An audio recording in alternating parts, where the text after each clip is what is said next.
دنیا دنیا این صدای شیر دختران غیوره. دنیا دنیا این صدای بچه های سرزمین نوره. من کاری میکنم بگن حماس سازم، جز مادر و پدر از همه بی نیازم.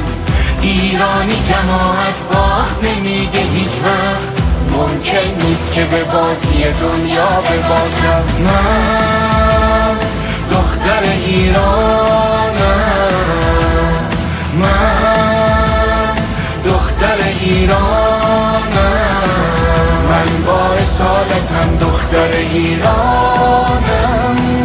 کوه نجابتم دختر ایرانم، دریای عزتم دختر ایرانم. دختر ایران.